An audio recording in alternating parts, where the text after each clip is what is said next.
selaku Ketua Umum Asosiasi Keluarga Pers Indonesia tidak akan tinggal diam. Siapapun mengintimidasi, mengintervensi versi apapun, khususnya wartawan yang tergabung di RC, saya tidak akan pernah tinggal diam. Jadi saya harap Pak Menteri berani bersikap kesatria. Walaupun kemarin ada rilis pemberitaan, kita tidak butuh rilis Pak Menteri. Kita butuhkan Pak Menteri terima kami konferensi pers. Kalaulah memang sesuai dengan klarifikasi Pak Menteri bahwa itu hanya kesalahpahaman, saya tidak menjas seluruh wartawan, maka Pak Menteri haruslah meminta maaf. Saya pernah mendengar kata-kata dari senior saya, berpikirlah sebelum berbicara, jangan berbicara dulu baru berpikir. Artinya hari ini kedatangan kami untuk memberikan aspirasi kami hanya meminta kepada Pak Menteri permintaan terbuka konferensi pers hari ini dengan kami, kemudian kita bisa membantu Pak Menteri bagaimana membangun kinerja dalam mengawasi kepala desa. Jadi kalau berbicara jika ada wartawan yang terganggu meminta uang saya pecat, itu komen saya. Kenapa? Karena Apersi punya visi menciptakan wartawan yang berkompeten, berintegritas dan profesional.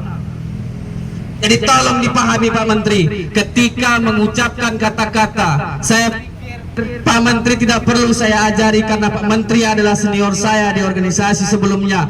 Bahkan Pak Menteri merupakan senior menjadi panutan. Harusnya Pak Menteri bisa mengucapkan statement-statement yang lebih enak, yang lebih elegan, lebih sopan. Kami saja menulis berita, ada kode etik jurnalistiknya Pak Menteri. Saya pastikan 3.000 wartawan di 31 provinsi yang terbentuk hari ini tidak ada yang bisa melanggar kode etik jurnalistik. Kenapa? Karena hampir setiap minggu kita melakukan diklat. Boleh Pak Menteri cross check dimanapun Apersi berada, tanya sama mereka. Tidak ada yang namanya wartawan abal-abal Pak Menteri. Tidak ada wartawan itu. Yang ada mungkin oknum Pak Menteri. Tolong garis bawahi oknum Pak Menteri. Kenapa kita hadir hari ini?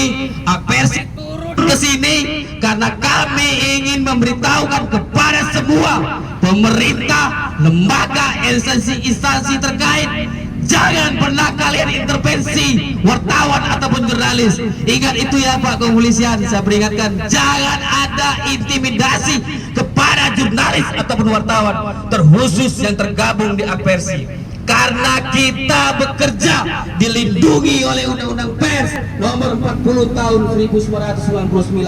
Barang siapa menghalangi kinerja jurnalis akan diberikan hukum pidana 2 tahun atau denda 500 juta.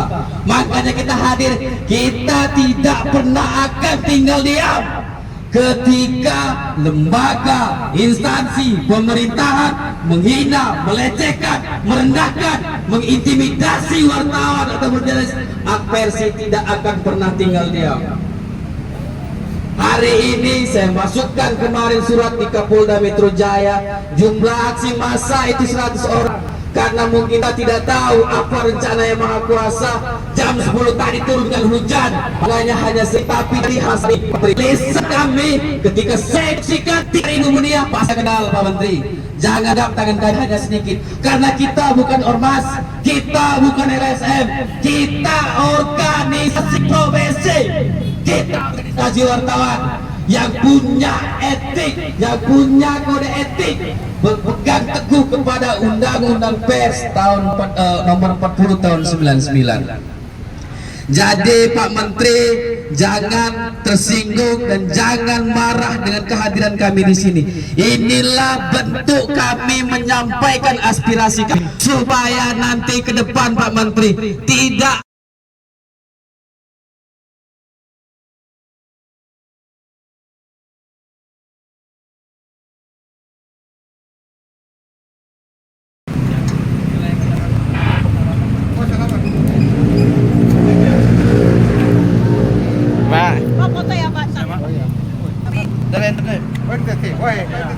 dari Maluku. Iya, Mas Sekjen. Pak Sekjen, Pak Menterinya. Jadi publik